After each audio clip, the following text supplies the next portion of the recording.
distinguished guests, ladies and gentlemen, welcome all of you back to the Kitagalan Forum. Now we will proceed to panel discussion 1 titled The Situation Across the Taiwan Strait and the Global Security Order. There are 5 panelists in this session respectively from USA, Japan, Australia, India, and the Republic of China, Taiwan. Now please welcome the moderator of panel discussion 1, Dr. Yicheng Lai, the president of the Prospect Foundation, the Republic of China, Taiwan. And now I turn the floor over to Dr. Lai. Ladies and gentlemen, please welcome.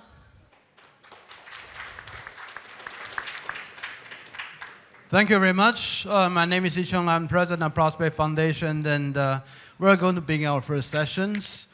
These sessions, the title is about situation across the Taiwan Straits and the global security order.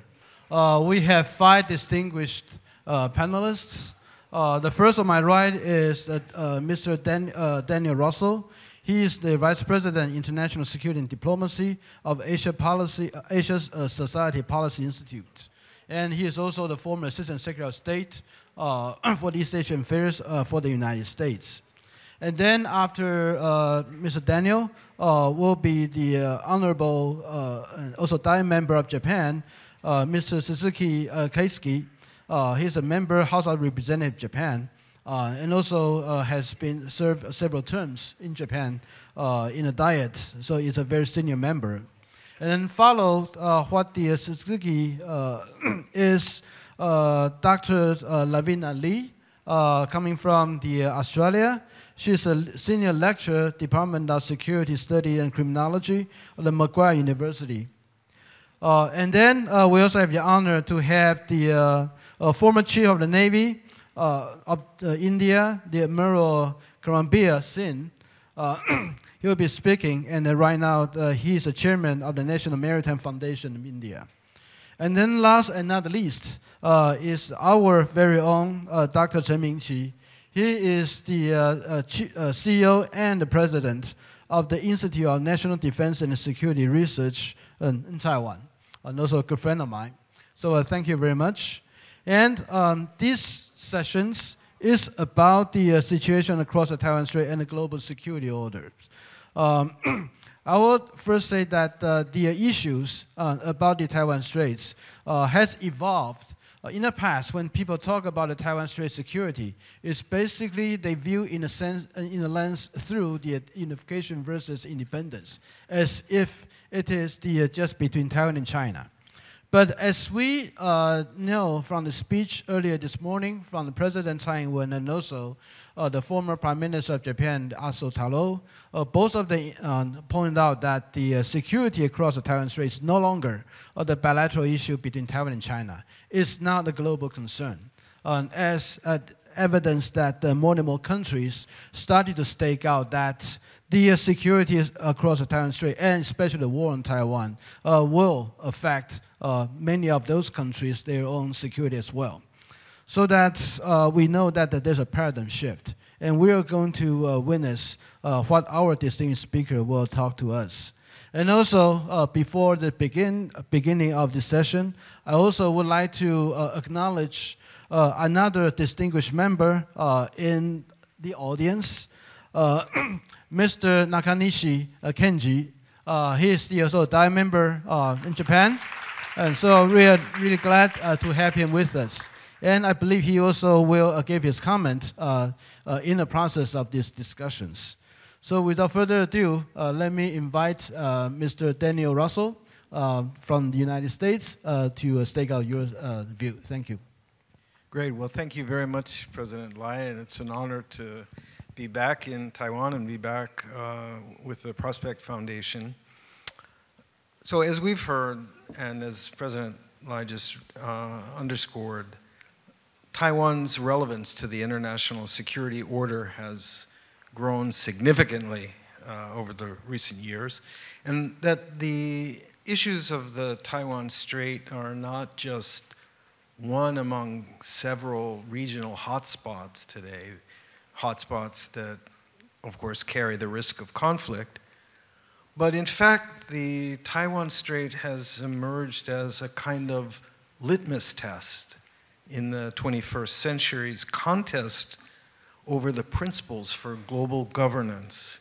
In other words, The developments around the Taiwan Strait will show whether we are going to live in a world where nations around the globe each help to ensure the dynamic and the productive democratic society on Taiwan can continue to thrive even while the ultimate status of the island is unresolved.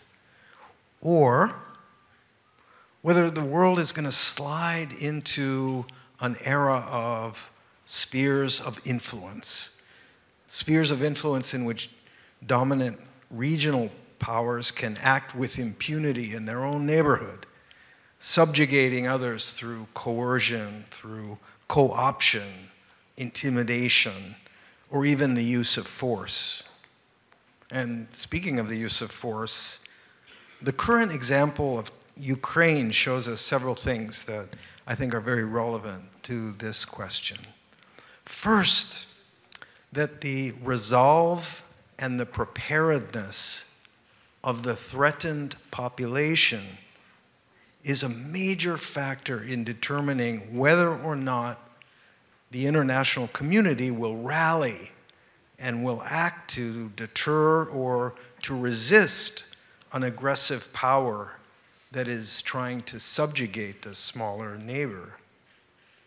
Second is that while industrialized democracies around the world have generally mobilized to meet the challenge in Ukraine, many countries, maybe for reasons of geography or reasons of ideology or maybe because of economic interests, many countries have chosen to remain neutral or even shown themselves to be sympathetic to the aggressor. Third, even when powerful nations rally to support the target of aggression, like NATO members and other partners are doing for Ukraine, it turns out to be extraordinarily difficult to deter the aggressor, and even harder to resolve the crisis after an attack and to restore the situation to something like the status quo ante.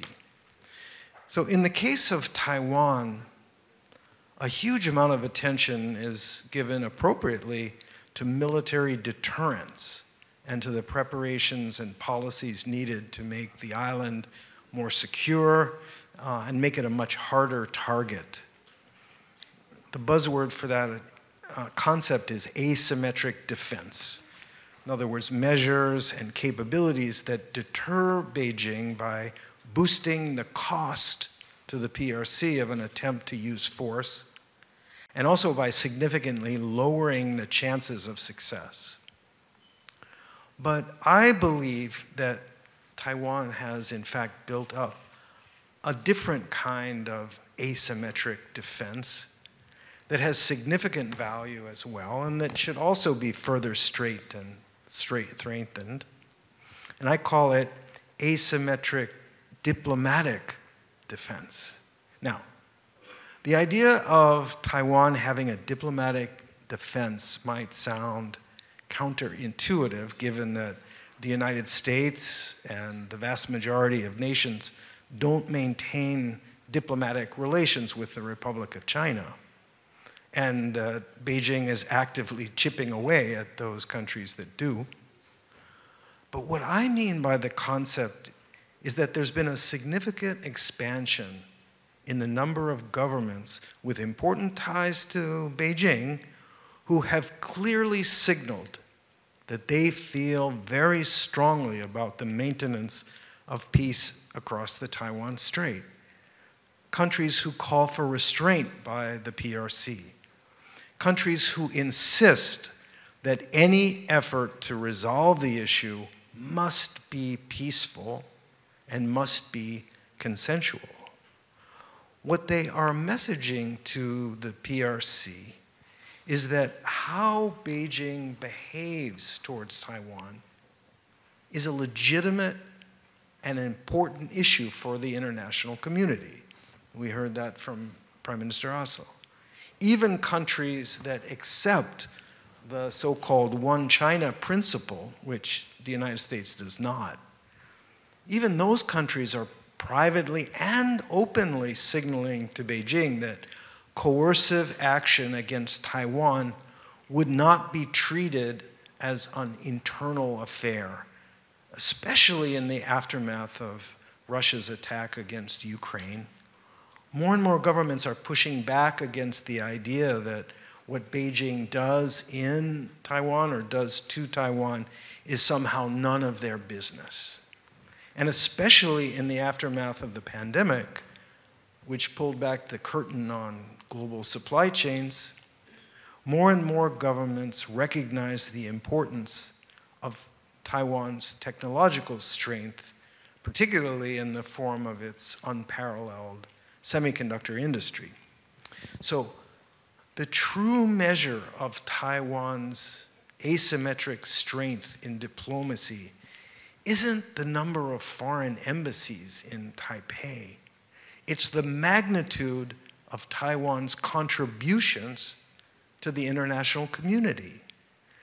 That was the logic behind the creation of the GCTF, the Global Cooperation and Training Framework that was launched in 2015, and that I'm proud to have had at least a small role in helping to create. It's a platform that shows that Taiwan doesn't have to be a UN member state in order to build international partnerships, in order to make huge, meaningful global contributions in areas ranging from law enforcement to women's empowerment to disaster relief. And we heard this morning from former Prime Minister Aso the importance of Taiwan's help in the 2011 tsunami and earthquake in northeast Japan as an illustration of that. Similarly, the world-class success of Taiwan's response to the outbreak of COVID-19, including the very effective use of contact tracing, of quarantines, of social distancing, of face masks, that experience demonstrated graphically that democratic governments can be highly, highly efficient. So my point is this. Formal diplomatic relations aside, the more that Taiwan contributes to the world, the more that Taiwan sets a high standard of performance, whether in governance or in technology, the more that the international community prizes Taiwan's open, innovative, generous, and democratic culture. And while the Biden administration has been a great friend and supportive partner to Taiwan, Taiwan's asymmetric diplomacy and the so-called internationalization of the Taiwan issue, that's not Washington's doing. It's a reflection of the very impressive achievements of the people on Taiwan. So both asymmetric defense and asymmetric diplomacy contribute to deterrence by raising the cost to Beijing of deviating from a peaceful approach, a patient approach to the cross-strait situation. And I very much hope that both the current and the future leadership on Taiwan will be able to make rapid progress on both of those two tracks. And I look forward to hearing what my fellow panelists have to say. Thank you. Thank you, Daniel, for your remarks. And then next, I would like to invite the member, the Honorable Suzuki Keisuke, for your statement. Oh, thank you, Chair, and good morning for all the distinguished guests. My name is Keisuke Suzuki. I'm the Japanese Member of Parliament of fifth term elected, and now I'm leading the project team on Taiwan issue in my party. So I'm very happy to be here, and I'll give you some of my thoughts.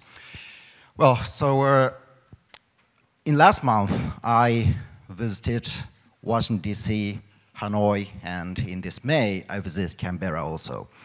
Actually, what I felt was that, as President Tsai or the former Prime Minister Aso mentioned, in all the important key players, I think the perception of phase has changed. That was my impression. In all the town, including Tokyo and Taipei, I think that our feeling is that something could happen in Taiwan Strait or in Taiwan in foreseeable future. And it's very likely, becoming very likely vis-a-vis 2-3 years ago.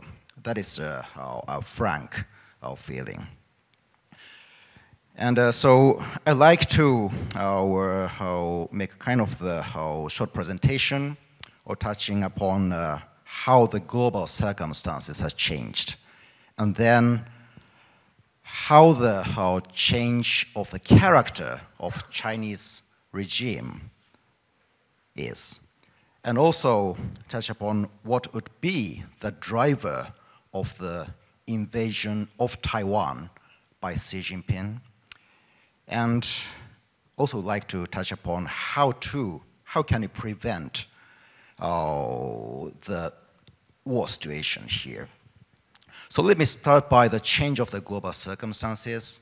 So I think that the key point should be the Russian invasion for Crimea in 2014, and also what happens in Hong Kong in 2020, and also what happens in Ukraine last year had been the whole turning point, I think. Before that,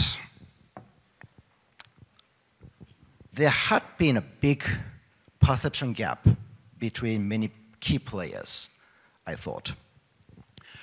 So in East Asia, like in Japan or other allies, I think that at the time, we usually treat China as a kind of the main potential threat and treat Russia as a kind of the counterbalance for that. And when I talk with European colleagues, their feeling is that their main threat had been Russia. And they sometimes, and many times, thought China as a kind of the counterbalance to main threat Russia. But I think that those three events had become a trigger to change that kind of the perception. And it really works positive to fill that kind of the perception gap between European allies and Asian allies. So we both are now thinking that both Russia, China can be the big threat for both of the country groups. And I do think that US had thought that these two, both Russia and China, had been the main threat for our common values. But I think that European allies and Asian allies now get reached to the point that we share all the recognition of that context. And I think that works very positive now. And then let me start to talk about the change of what would be a change of the regime in PLC, the mainland China. I think that the key point would be the last year's Communist Party conference, the 20th Communist Party conference in China. This third term Xi Jinping regime is quite different from his first and second term or the previous regimes. So now the character of the Chinese regime become much more closer to a strong dictatorship situation. So it means that who would decide whether China would make an invasion of Taiwan or not? Well, who make a responsibility of that? It's now really concentrating on President Xi himself. That is a very big difference vis-a-vis several years ago, I think.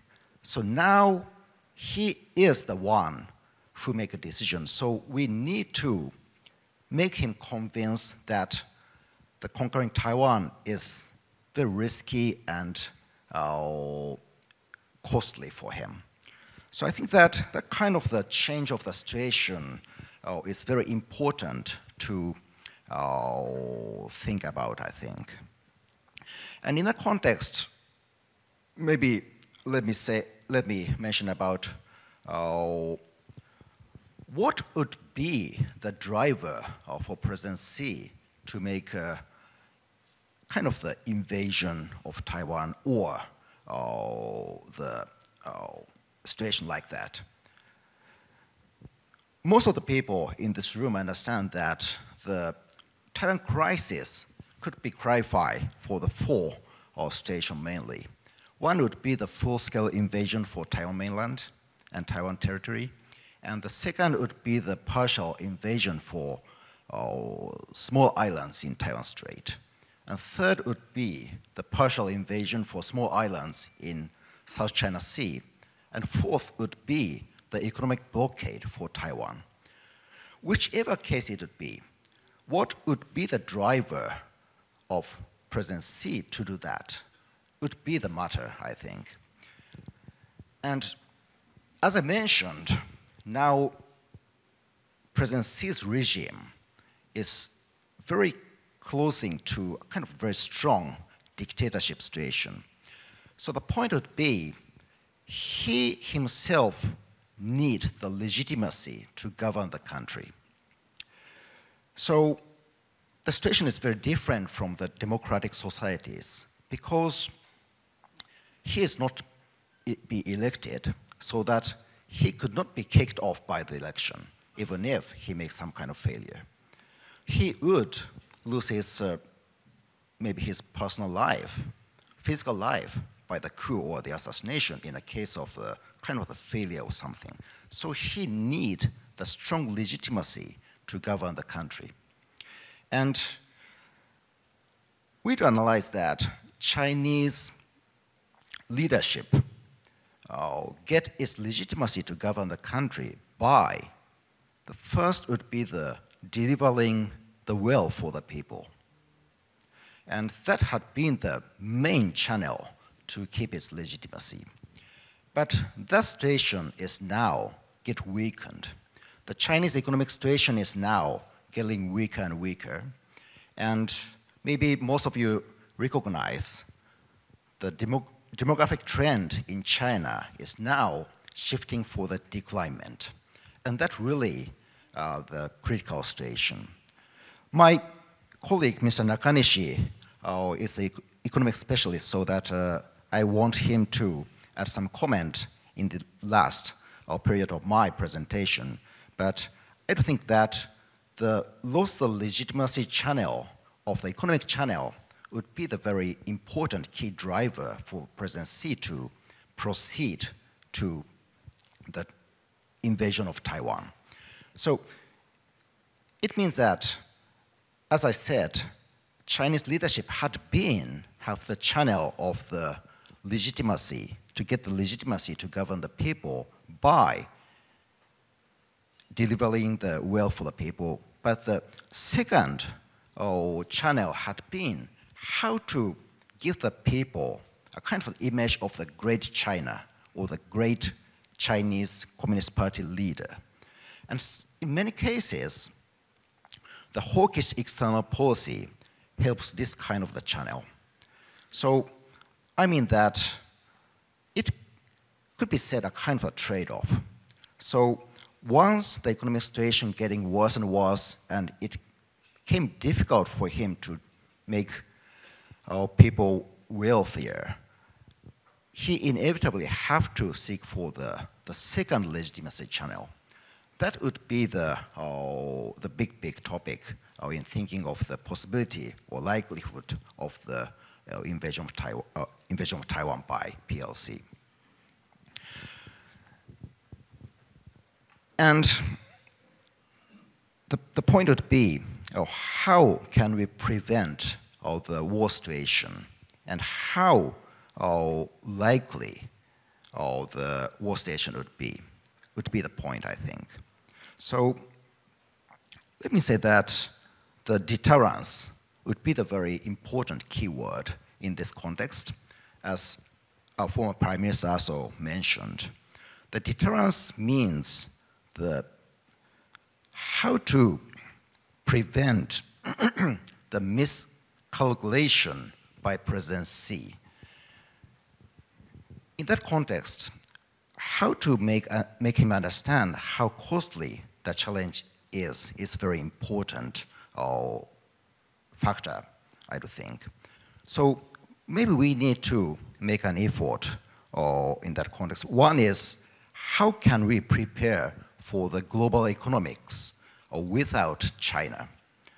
That would be a very painful option, but we need to make a kind of the preparation. So how to make supply chain more diversified would be very important, and how to lower the ratio of the reliance on China in the context of supply chain would be also very important.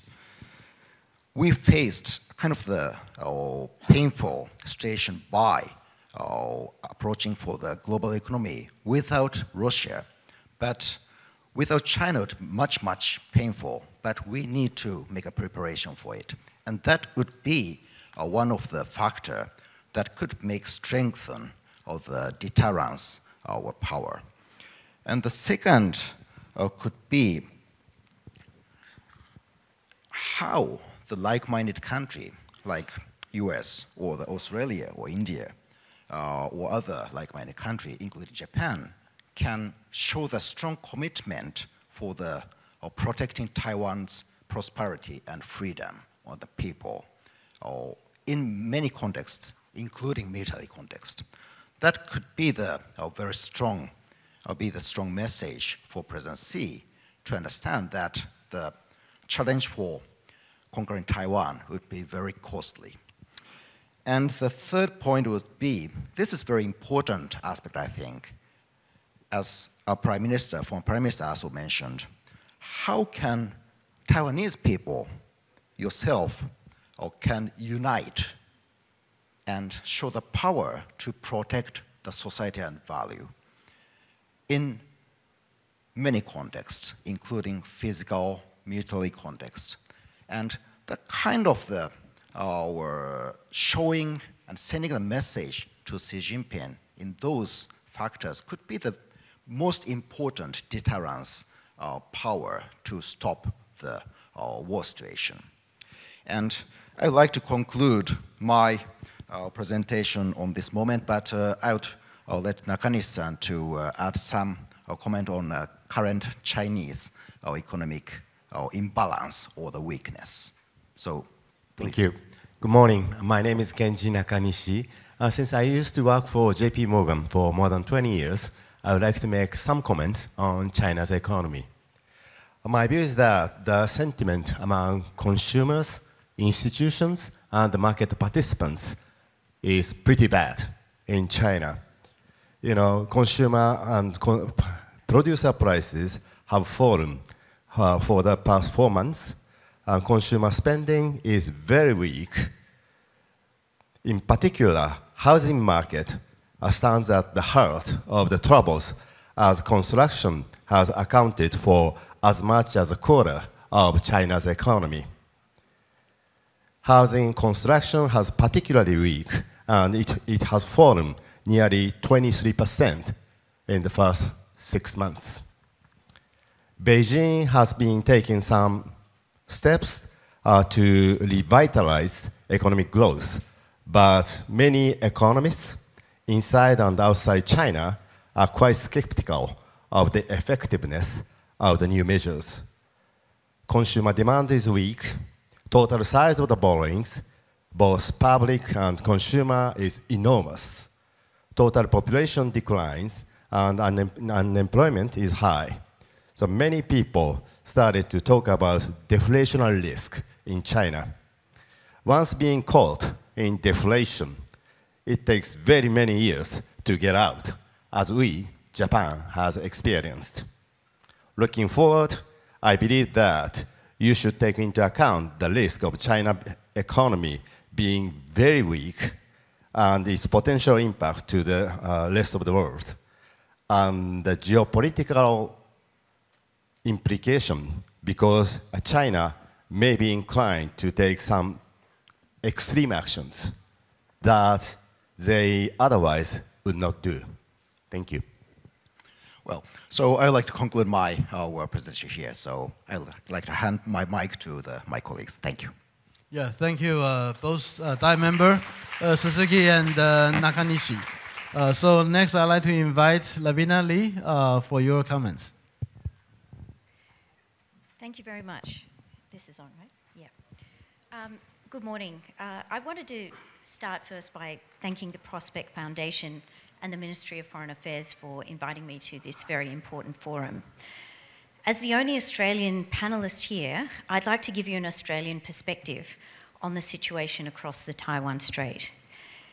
In the first half of 2023, Australia's new Labor government announced both the results of a 6-month review of defence capability, posture and preparedness, the Defence Strategic Review, as well as revealing the optimal pathway by which Australia would acquire and jointly build 8 nuclear-powered submarines under the AUKUS partnership from around 2033 onwards.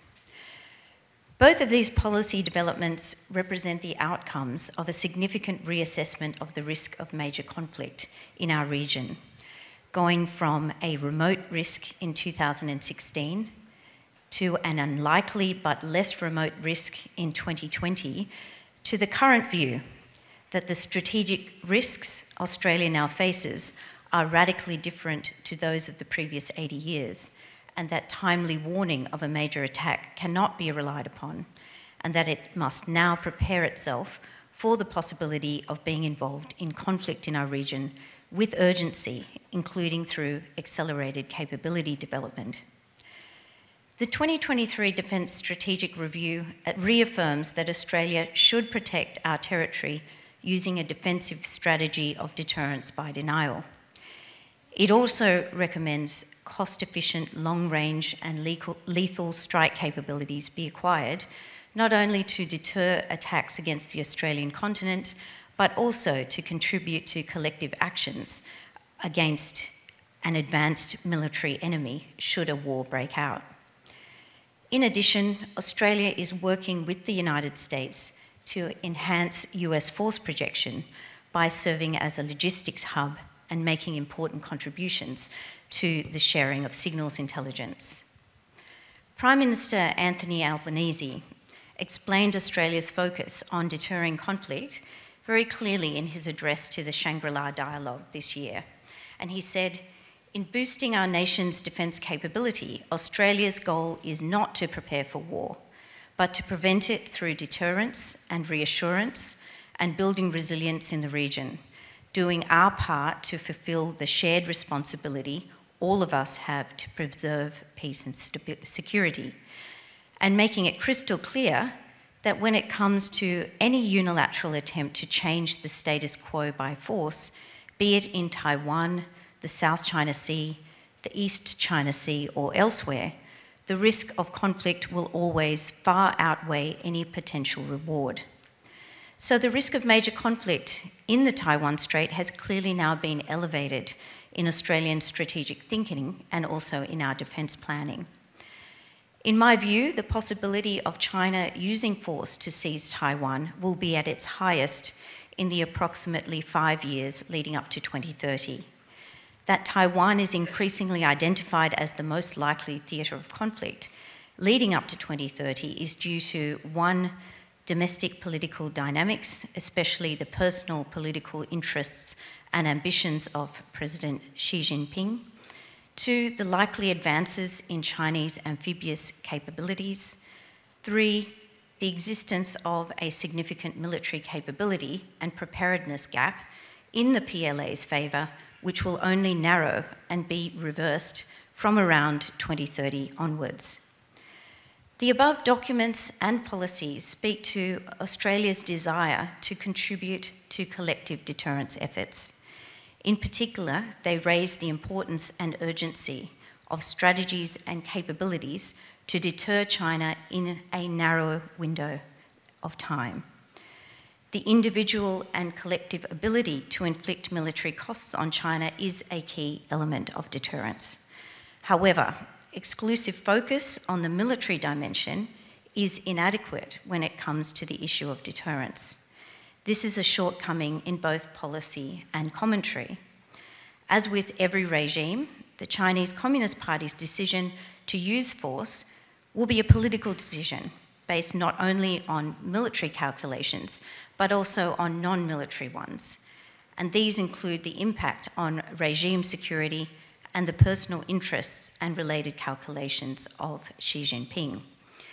Now, the point is that denial and cost imposition strategies must also include non-military means. These non-military strategies ought to be better integrated or better aligned with military approaches. Failure to do so will lower the prospects for successful Australian and collective deterrence efforts leading up to 2030. There is existing work on non-military cost imposition strategies focused on the Taiwan issue, even if these are less developed than the military discussions. Much of the existing work is on identifying some non-military costs, example, economic, diplomatic, institutional, and reputational, that can be imposed on China should it choose the path to war. One of the great lessons of Ukraine is the failure to signal a firm resolve to impose broad-based economic, financial, and diplomatic sanctions on Russia in the lead-up to its invasion. Putin may well have thought more carefully had he known what an international pariah his country would become, or how it would relegate his country to being China's junior partner. In the case of deterring an attack on Taiwan, it must be made clear to Beijing that it must make a choice between national rejuvenation and taking Taiwan by intimidation or force, but it cannot have both. More could be done now to increase and support Taiwan's international relevance to counter China's efforts to restrict Taiwan's interaction with the world. For example, the greater a Taiwanese economic role and presence in the world, the more prosperous Taiwan becomes and the more resources it will have then to defend itself. Ever more comprehensive engagement with Taiwan by more countries will mean that the risk and costs for China to contemplate military action increases. This must include support for Taiwan's membership of international organisations where statehood is not a requirement for accession, renewed efforts to form bilateral trade agreements, and Taiwan's accession to the CPTPP, which directly counters China's ability to use economic levers of coercion. Now, in making these suggestions, we need to give much more thought to assessing which non-military costs would have the greatest deterrent effects and on the CCP and why. Answering this question requires greater understanding and analysis of the CCP's domestic interests, its political economy, its external non-military vulnerabilities, and linking military and non-military cost imposition strategies to the former elements. Finally, there is very little existing work done on how one might think of a strategy of denial vis-à-vis China. For example, and in a military and non-military context, how would one deny China from achieving its objectives even if Beijing is confident that it can forcefully seize Taiwan at acceptable cost? What is China's vision of victory after a successful seizure of Taiwan? And how do we deny that vision to China even in the event of a successful PLA military campaign?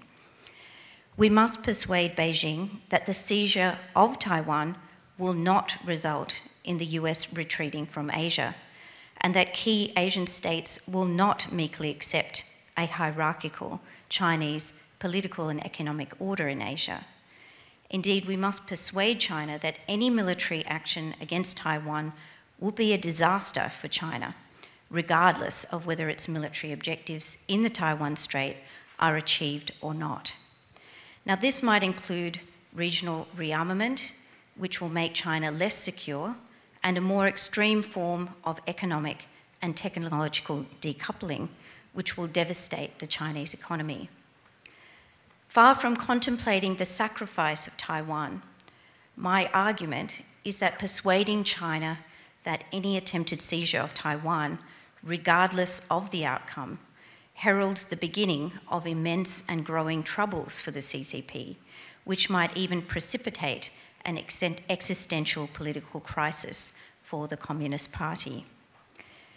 In my country, and I suspect in yours and others around the region, there are persistent voices arguing the futility of resisting China's inevitable dominance and urging accommodation now to gain more favourable terms. Such thinking necessarily involves the sacrifice of a thriving exemplar of democracy in Asia. This is morally unjust, poor strategy, and contrary to one's own national interests. Conflict in the Taiwan Strait, much less Chinese success, all of this is not preordained. If China and Xi Jinping want to realise the China dream of becoming a fully developed and accepted global leader, then we must make sure to signal to him that using force to seize Taiwan will destroy that China dream, be a disaster for China, and catastrophic for him and his leadership of the Communist Party. Thank you. Thank you, Lamina Lee, for your remarks. And then next, I'd like to invite Admiral Karambir Singh for your statement. Thank you. Ni hao, ladies and gentlemen. I'm truly honored to be part of this very prestigious Ketalagan forum. And in the time allotted, I thought I'll share my views on three things. One, what is the present global security situation or scenario? Second, and why the tense situation in Taiwan Straits is so critical to the globe, the region, and India. And finally, just recommend a way ahead how we could navigate this rather complex situation across the straits. So I'll begin by saying that what we witness today is a world caught in a situation which seems self-defeating and reminiscent of the Cold War era, perhaps even more worrisome. COVID and its aftermath, the Ukraine conflict, the ensuing financial crisis, several flashpoints, especially in the Indo-Pacific, and all these exacerbated by a fierce geopolitical confrontation have left, I think, no region or country untouched. And here, I think Taiwan Straits, the South China Sea, East China Sea, are turning into one of the epicenters in this geopolitical confrontation, with Taiwan as the most probable flashpoint. Also, if you look at the spectrum of interstate relations, we have cooperation at one end, which is the benign end, and as we move to the right, we have degrees of coexistence, competition, contestation, confrontation, and culminating in conflict. Unfortunately, today we seem to be at the confrontation end of the scale, very close to the conflict end. And we can see a fracturing world, jostling and for influence and leveraging for influence and geostrategic space. This is being witnessed globally. And events, to my mind, what has happened in the last 2 years threaten to split the globe into two. Just like Abraham's Accord was largely founded on the antipathy to Iran and its policies, a coalition of China, Russia, Iran, and North Korea seems to be forming on the antipathy to the policies of the West and the US. And in addition to not only the power blocks, there are also moves to form to trade blocks, to financial systems, to currency blocks, to payment systems. So I think developing countries, and there are several in the Indo-Pacific, struggling to move up the income ladder, should not be forced to choose between two systems. And of course, great power competition, as is natural, has spilled over to the waters of the Indo-Pacific, and these affect security, especially maritime security. For India, like all other countries, most countries, heavily depend on the seas. 95% of our trade by volume is through the seas. And if India aspires to grow to a 5 trillion economy by 2025 or developed nation status by 2047, it has to reach out to the world through the seas. And geopolitical strife, as reflected in the Ukraine conflict, which has spilled over to the seas with adverse effect on food, fertilizer, and fuel, and the potential for conflict in the Taiwan Straits, hurts this aspiration in India. So that much for the global situation. Coming to the situation in the Taiwan Straits, I think here the prestige and interest of two large powers, US and China, are directly at stake. China considers this merger an unfinished agenda and the true beginning of the Chinese century. The US regard, and rightly so, regard Taiwan as an example of democratic resilience against authoritarianism and a symbol of the free world. And geopolitically, what happens in Taiwan Straits will have a major effect on the balance of power, not only in the West Pacific, but through the globe. It will shatter the first island chain and encirclement, be a big blow to US primacy in the Indo-Pacific if it goes the wrong way. And US will face a loss of global credibility. Also, in the event the conflict breaks out in the Taiwan Straits, it will certainly not be contained within the Straits, as has been mentioned by all the speakers, and will have serious geopolitical and economic consequences globally. And to my mind, much more serious than the effects of the Ukraine conflict.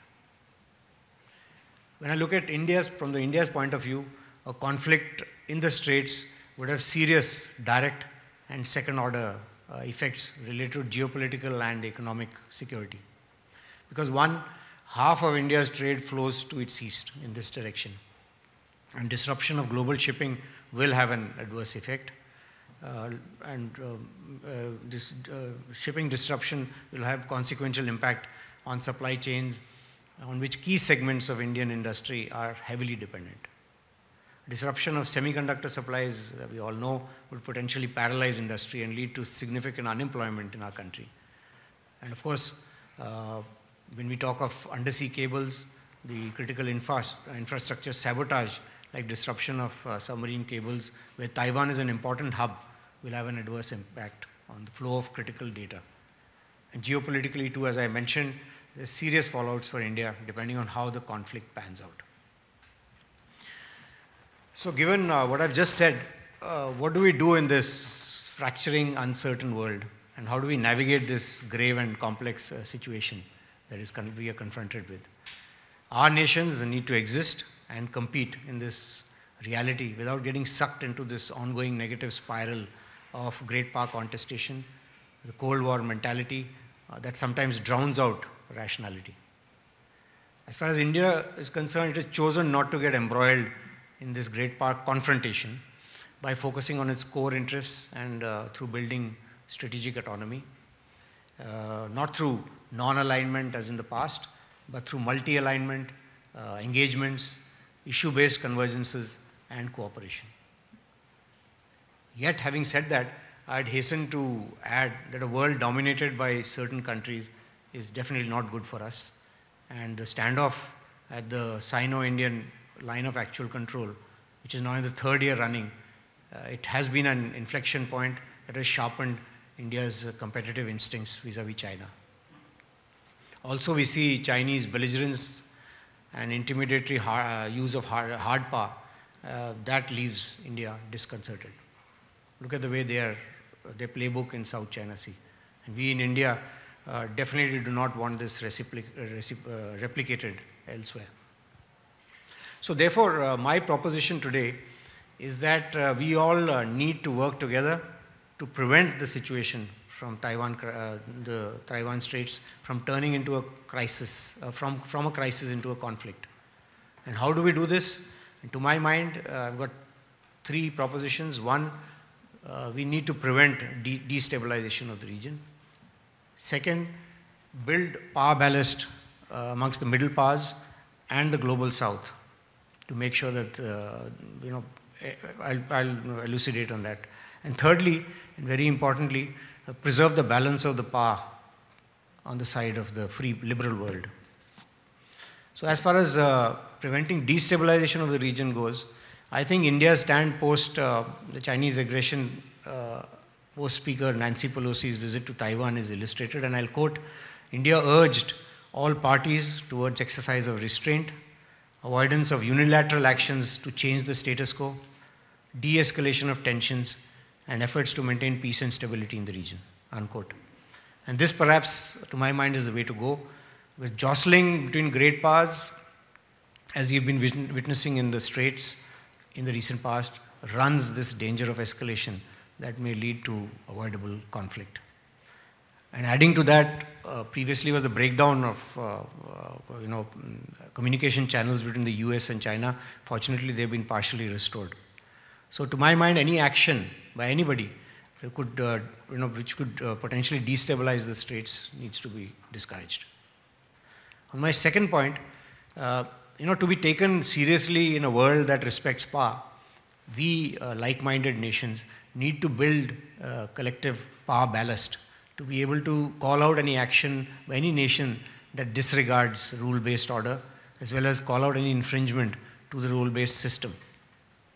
And here I think we need to bring the global south on board by driving home to them the adverse impacts and consequences of a Taiwan crisis to their economy and security. This is extremely important because it's the poorer developing countries that bear the brunt of the hardships consequent to a conflict.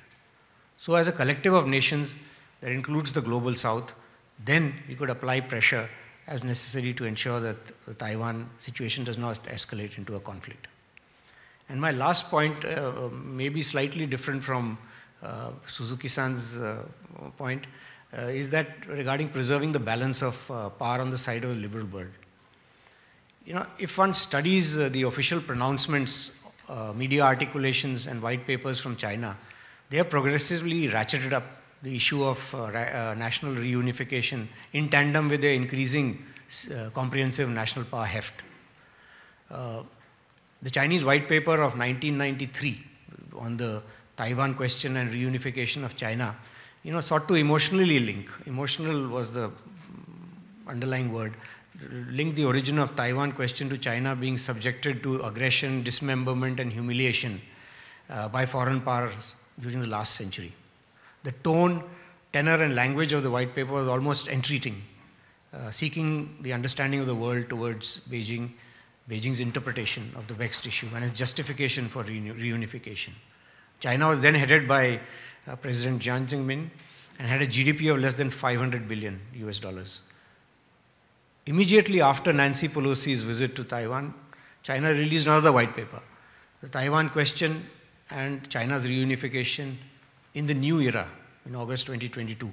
And this white paper stated that China had undergone historic transformation in the intervening 2 decades, and the rejuvenated China of the new era considered this time as a new starting point for reunification.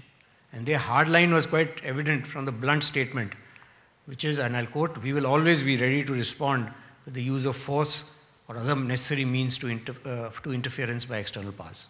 So when you compare these two white papers, it provides an insight on the evolving aggressiveness of China's intent vis-a-vis Taiwan. And it's quite apparent that a contemporary China under Xi Jinping, with a GDP exceeding $17.5 trillion and having diplomatic relations with 181 countries based on one China policy principle, it believes now that it is moving towards the right moment for attempting reunification. So in the past, the differential between the US and the China was large and may have held China back from using force. But today the CNP gap between US and China has narrowed. And it is my belief that China will act against Taiwan when it believes that the balance of power is in China's favor. And it's therefore important that we work to ensure that this balance of power does not shift. Thank you so much for your attention. Thank you, Amaro, for your remarks. And the last but not the least, I would like to invite my friends, Dr. Chen Mingqi, also CEO of the important think tank INDSR of Taiwan, for your statement. Thank you. Thank you, Dr. Lai. So nice to be your friend. and it's so honored to be invited to this very important forum. In the following discussion, I would like to answer 3 questions. First, the source and the nature of the current tension in the Taiwan Strait. Second, why a Taiwan contingency is a global contingency.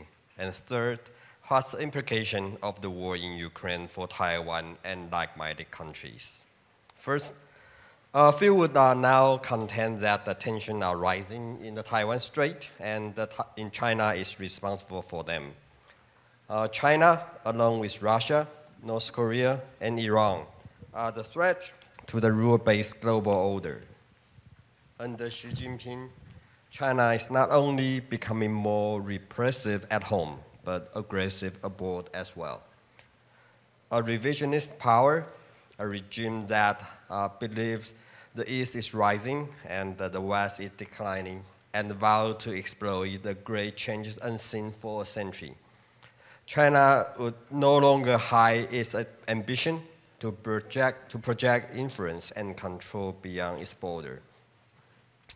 It refused to condemn Russia for its so-called special military operation in Ukraine.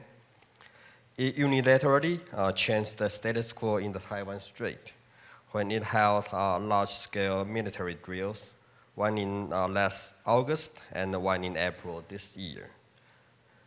Its coast guards tailed and harassed Japanese and Filipino counterparts in Diaoyutai and the second Thomas Shoal. Last but not least, its long-standing aggression in the South China Sea disturbs regional stability. A Taiwan Strait is a Taiwan contingency is a global contingency for the following 3 reasons. First, geopolitical. Taiwan is at the forefront of China's plan for global expansion. Taking over Taiwan will give China access to the first and second island chains so that China can tilt the global balance of power. Second is about global supply chain security. China's rising aggressions pose great harm to global economy, which is important to the worldwide prosperity. If a military conflict occurs in the Taiwan Strait, which handle the traffic of more than 80% of the largest containers annually, the global supply chain will be interrupted, affecting not only Taiwan, but also the entire world. So it's about democratic values. China poses challenge to democratic governance as a political system, and the freedom as a fundamental value for human beings. Taiwan, at the front line of the fight for democracy and freedom, is exposed to China's persistent hybrid threats. China sends war planes, frigates, and the drone to harass the sea and the airspace around Taiwan, to intimidate Taiwanese public. It weaponized Taiwan's freedom and democracy to conduct political influence operations and the disinformation campaigns.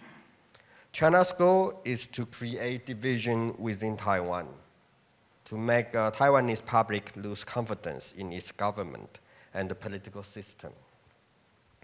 To paraphrase Sun Tzu, China's goal is to subdue Taiwan without fighting. According to many studies, China and Russia are actively employing similar tactics in the world to destroy democracies from within. The Taiwan Strait security dynamics resonate with the one in Ukraine. The Ukrainians have told us Taiwanese that the key is a fierce will to fight. We need to build up our own strength to deter our enemy. Recently, Taiwan has bolstered its military through various means, including extending conscription from 4 months to 1 year, increasing military budget, strengthening our military training, and upgrading our military hardware. This is the strategy of deterrence. At the same time, we have a strategy of reassurance. Taiwan has tried very hard to maintain the status quo in the Taiwan Strait.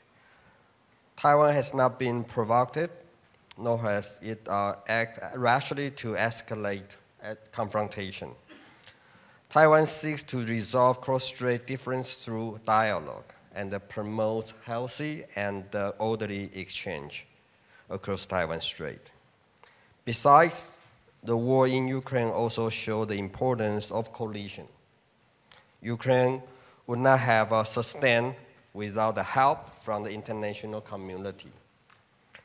Facing a revisionist power with intention to subvert the global order, it is imperative for the like-minded countries to come together and to send a clear and unified voice to China that Taiwan is not alone. So, China would think twice before any military adventure. Taiwan's security matters. We saw how a revisionist state like Russia unsettled the regional stability and the global peace by invading its democratic neighbor. China, a great learned state, a digital learned state, yet with a strong opportunistic tendency, also learned from the war in Ukraine and how to avoid the mistake Russia made. But at the same time, China will take whatever chance it has whenever Taiwan is weak, whenever our coalition is fragile. Weakness is provocative, and if we democracies are divided, we will all be conquered, one after another. And Xi Jinping will achieve his goal of the great rejuvenation of the Chinese nation. Let me reiterate, a Taiwan contingency is a global contingency. By standing with Taiwan, the world is actually safeguarding its own supply chain, its own national interest, and our shared value. Thank you. Thank you, Dr. Chen Ji, for your remarks. I know that we have less than 30 minutes, so before I begin to open to the floor for your questions, I probably will just abuse myself as the moderator, so I just begin with my question first. But I just give you time to contemplate, and because I'll collect several of them so that you could answer all of them together. Thank you. I think both Daniel and Lavina, both of you pointed out the importance of the diplomacy, especially in terms of how to deter China and make China understand the cause is not just about the military, but also the diplomacy is important. And I also like to share with you that diplomacy also has an effect about that even at this time, that it could embolden, well, basically sustain the morale of the Taiwan Democratic Society and to deter the Chinese narrative that the Taiwan is abandoned by the whole world and no one is going to come to Taiwan's help, so that the demoralizing factor will come in. So that's why I said the diplomacy, as you pointed out, is very important. Then the issue is that how exactly that we could do about it, especially Lavina, you particularly talk about, I think that's a U.S. positions, and then gradually become the G7 position. That is in terms of the Taiwan's international organization participation. I believe this came from Obama first, that you will support Taiwan to enter the international organization where the membership, the statehood is not a requirement for the membership, but will support Taiwan meaningful participation where the statehood is a requirement for the membership. And then how exactly we're going to do with those, are we able to even create some global institutions in which Taiwan can actually have a meaningful participation and active contribution to those forums? So that's the issue, the number one. And also I'd like to ask our other member, Suzuki, that I think you rightly, and also with the Nakanishi, both of you pointed out the issue about the Chinese decline. And I think probably the wider issue is not just about how the decline of China that will cause a problem and external behavior toward Taiwan. It's basically how we're going to collectively manage the decline of China. Especially when the Admiral Kamabir talks about the Taiwan White Paper last year issued by China. I believe it is China at that time still believed that it is in the rise, that the decline of the West, the rise of the East is still in the offing in that calculation. But this year it's been completely different. So the issue about how to manage the decline of China, and I think that's a question I'd like to pose to you. Although we know that probably a weakening China will tend to take more aggressive actions to the external environment, and not just about Taiwan, but also to other countries. But the fundamental issues about the managing the decline in China, that is probably will also be very important. So I'd like to ask you. And then the Admiral Gambier, that probably you noticed that this morning's panel, we actually organized as a Quad Plus Taiwan. And I hope that you notice. And then the next question is that we know all the internationalization and the concern about the Taiwan security coming from whether US, Japan, US, Korea, the G7, EU. But we did not hear anything from Quad. So that the issue about the missing the role of a Quad, that already drives some concern within Taiwan about how this is developing. And we do understand that why India has these particular positions, so we are not asking India you to do something. But outside of the supporting within the Quad for the issue of Taiwan, what exactly you could think of what Taiwan, India, bilaterally or also multilaterally, we could work on for both the security of Taiwan and also for India? And also, what Taiwan can do for India's security? That is another question I'd like to ask you. So those are questions. And also, I just open to the floor. Anyone would like to ask question, please raise your hand and identify yourself. Okay, we have a gentleman there.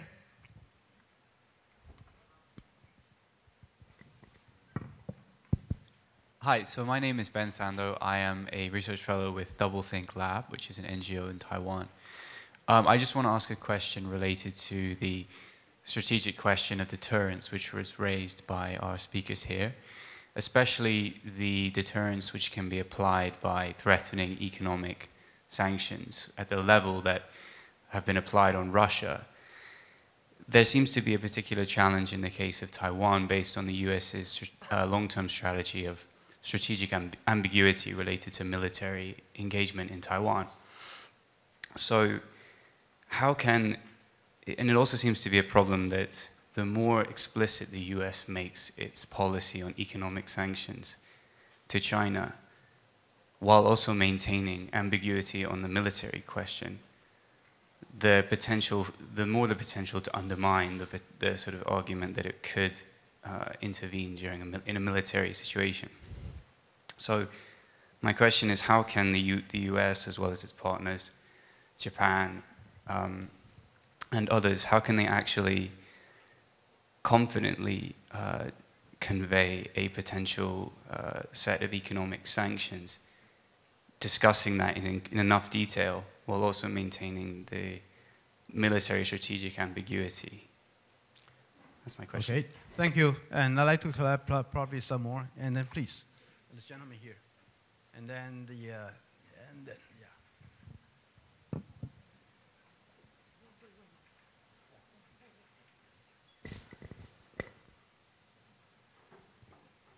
Thank you.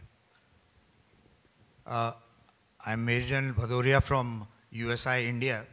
My question is that Russia, very early in the war, had played their nuclear threat, and probably that was done with the view that Americans don't directly get involved. That's what the writings are. My question is, what in case China does the same thing? Because America would be participating in this war, they cannot avoid it. So what in case China does it right at the beginning, and how will the US then find itself in participating in the conflict in Taiwan Strait? Thank you. Thank you. So I believe your question is addressed to Mr. Daniel Russell. Yeah, and then Dr. Ye Yaoyuan and our G-man and the lady back there.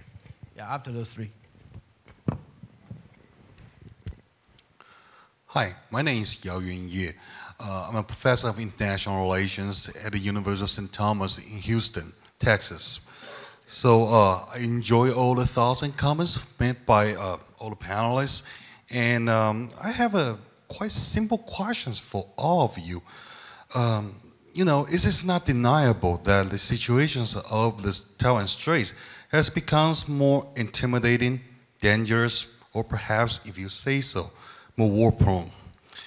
So, in response to this challenge, what would be your suggestion, policy suggestion, to the government of Taiwan right now, right here, and perhaps something to be done before President Tsai Ing-wen finishes her terms by next year? So, thank you.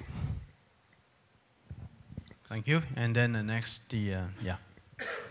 I'm Guermont Lillery. I'm a visiting scholar at NCCU. My question is pretty basic. Do you see the possibility of an expanded Quad, i.e. Adding South Korea, Canada, and other countries to create more challenges for China in dealing with a Taiwan Strait crisis? In other words, Japan has a great submarine capability, and so does South Korea. They both also have great shipbuilding capabilities. So this, could, for example, could help the U.S. And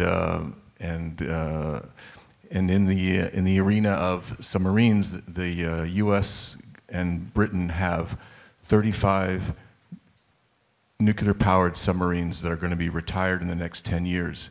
And if these nuclear-powered, not nuclear-armed, nuclear-powered submarines were to be, let's say, loaned to South Korea and Japan, and perhaps other countries, this would also create a hell of a problem for China. So that's my question. Expanded AUKUS. Thank you. Thank you for the extended Quad issue, although I also wish Taiwan to be part of it. Okay, next. Then after this lady, then I'll ask the floor. My name is Jessica Wu. I am with Radio Taiwan International. My question is, should the U.S. declare strategic clarity or should it stick with strategic ambiguity? And what are the consequences of this action? Thank you very much. Okay, thank you. So I like to ask our panel to answer some of the questions. I think, Daniel, you said that probably our gentleman's question, you are not that clear in understanding. Would you like to rephrase it? Would you like to rephrase your question again? Yeah, yeah. Because apparently you're asking Daniel. Yeah. Can I have the mic? Yeah, yes. They are going to send it to you. All right. What I said was that right in the beginning of the Ukraine war, I think President Putin had threatened that he'll use the nuclear weapons, right? Now what happens in case China does the same thing right in the beginning of the conflict? How will USA find itself? Because they have to intervene, their forces have to come in. So how will that threat work out for you? Okay. Mr. Russell, would you like to answer those questions and others? Sure. A lot of questions. In the Obama administration, where I worked, we made a concerted effort to try to create international space that allowed Taiwan to participate in ways that are appropriate, institutions and formats that don't have statehood as a requirement, for example. But with Beijing's increased footprint and influence in international organizations, and the deadlock between the West and China-Russia, as we've seen, not only in the UN Security Council, not only in the World Health Organization, but elsewhere. I think now the strategy has to be to avoid putting Taiwan in a position where it has to, on bended knee, ask Beijing's permission to participate. And that's why things like the GCTF or other kind of informal, non-institutional formats for cooperation are so valuable. And we think that there is plenty of room now in this decade for ad hoc minilaterals. And so the issue of the Quad or Quad expansion came up, the issue of AUKUS expansion came up. The Quad itself and AUKUS itself were kind of purpose-fit creations, minilaterals that were designed for a purpose and for a specific set of membership. It isn't it's always possible to have +1 type arrangements, partnerships, and I'm certainly in favor of creating more options and opportunities for Taiwan in that respect. But not everything has to fit into the format of the Quad. It wouldn't be the Quad if it had 5 or 6 or 7 members. We can invent arrangements that suit the membership and the obligation, the need. Strategic ambiguity is a misnomer. It isn't strategic and it's not ambiguous. What it means, very simply put, is that in the US system, the commander-in-chief, the President of the United States, gets to make the decision about how, whether, when, in what format the US military will be deployed. That's true everywhere. In the case of NATO, there is a clear-cut Article 5 commitment. An attack on one is an attack on all and requires a response. But what that response is, and by the way, similarly, the US-Japan Defense Treaty, the US-ROK Defense Treaty, leaves to the President of the United States, to the US national procedures, the final decisions about how, when, and so on. No PLA general operates under the delusion that they can launch a military action against Taiwan without US intervention. I guarantee you that every PLA plan stipulates that the US will intervene. Military planners have to assume that. So I don't think there's anything lost.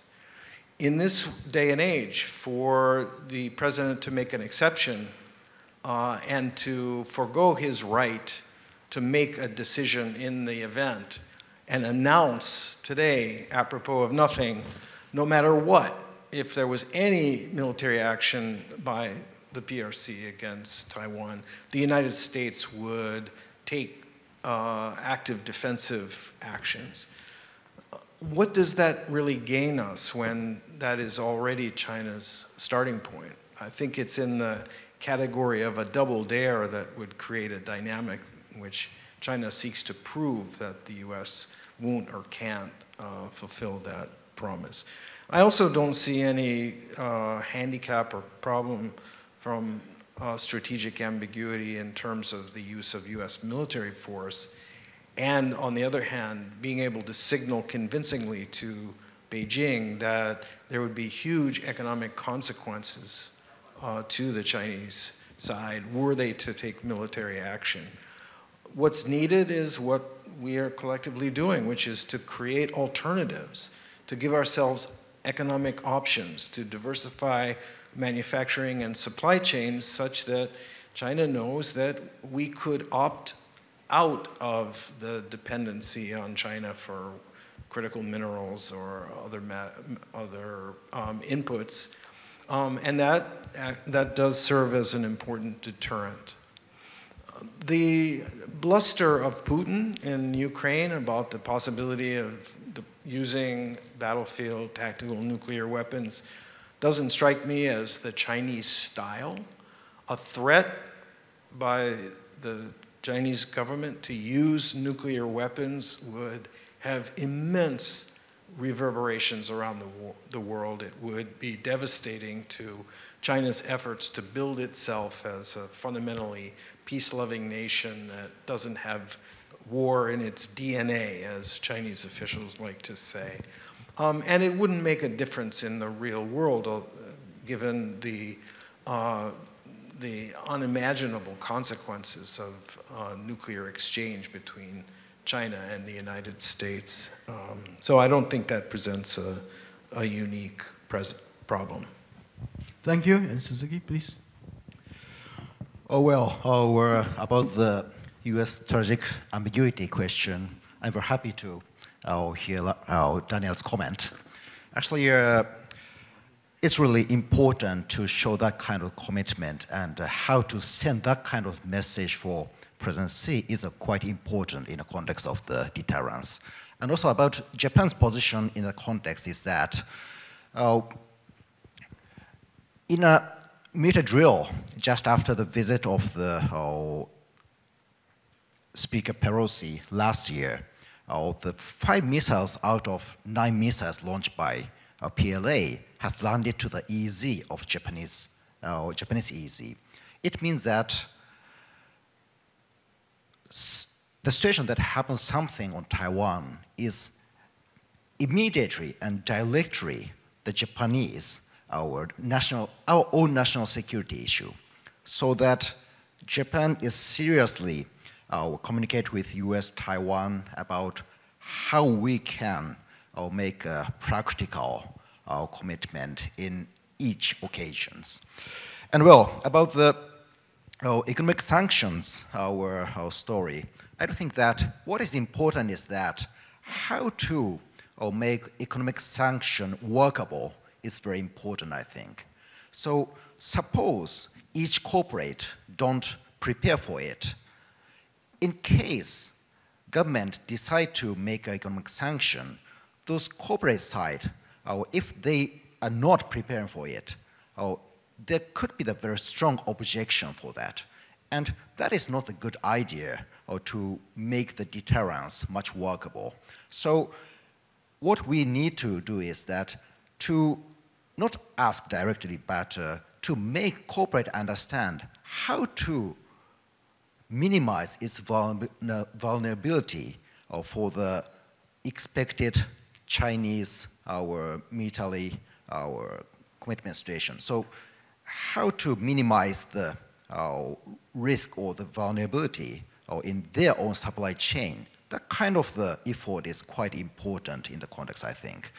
And about the how to manage declining China, that's basically the Beijing issue. So President Xi have to work hard on it.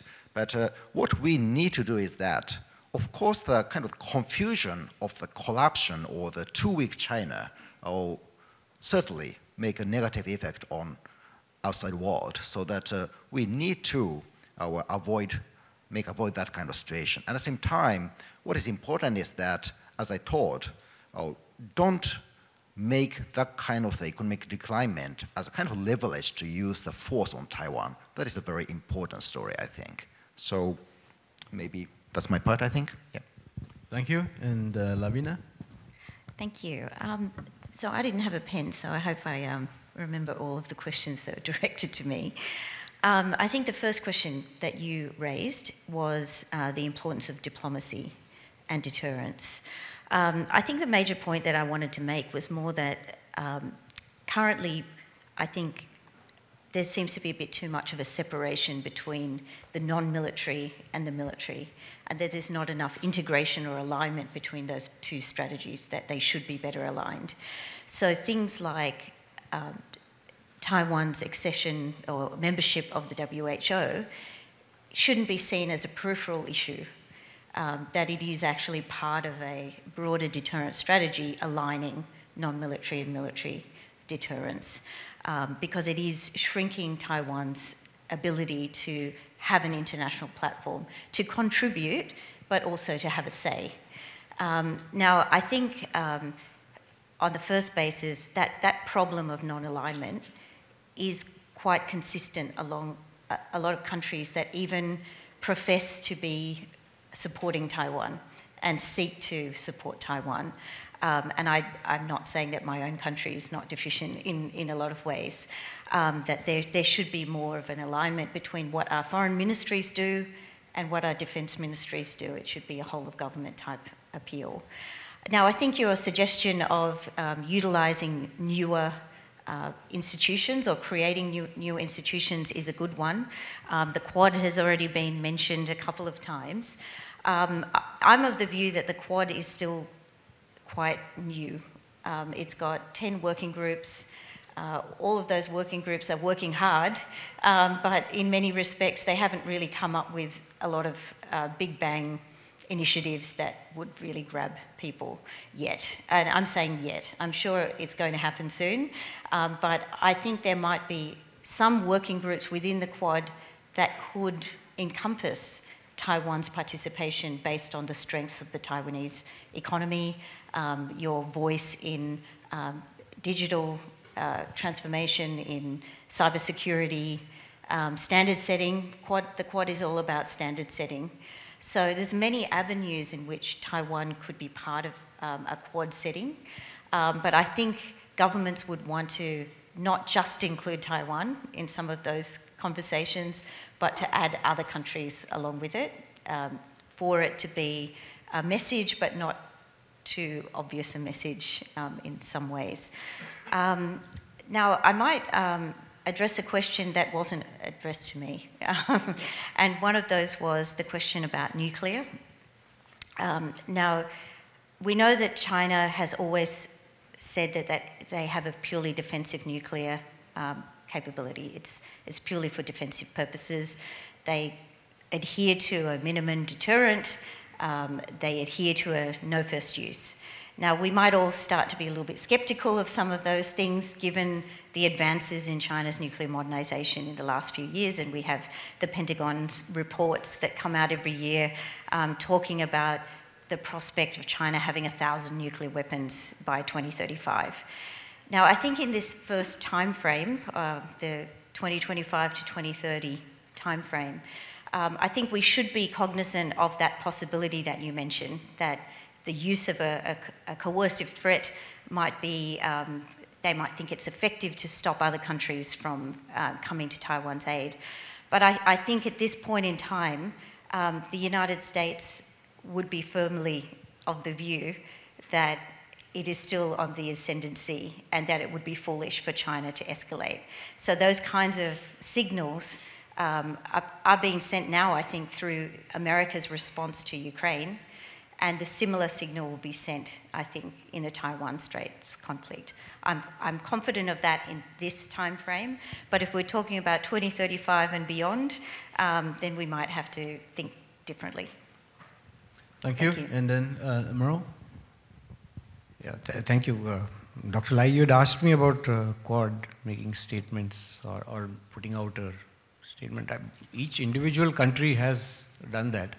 And India, after a long time, also post Nancy Pelosi's visit, Speaker Nancy Pelosi's visit, did come up with the statement condemning this and asking for restraint in the Taiwan Straits.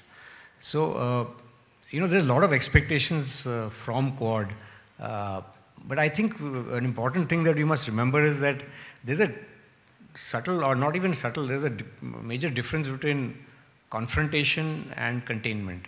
So we have to figure out what strategy we want to adopt, and that's what I was at pains to explain. And if you see the Quad's direction, it's mainly on providing public goods, but providing an alternative to the GDI, to the GSI, to various other, which have also got security implications. Like you said, that military and non-military are not really, but actually if you look at Quad, it is in effect addressing the major security challenges, whether it is maritime domain awareness for us, or the IPEF, which is on as an alternative to GDI, GSI, and the PRI, whether it is climate change, vaccine, critical technology, cyber security. These are the areas that we are addressing. The whole aim is that you are able to create an alternative which finally contains any inimical power. So I think we must look at it from that point of view, rather than going headlong into confrontation. So that is something that I would like to leave you with this idea. Thank you. Thank you, Merle. And then Dr. Chen Mingqi, I'm sorry that you only have probably 90 seconds. Would you like to add some thought? Thank you. Okay, just one thought. Coalition building is important, but we are running against time. If the window, the frame of window of opportunity is so limited, so we need to take some action right now. The action I suggest is that let the PLA feel the pressure. They are now running a war of attrition against Taiwan. They have a frequent incursion into our airspace, and as well as the water.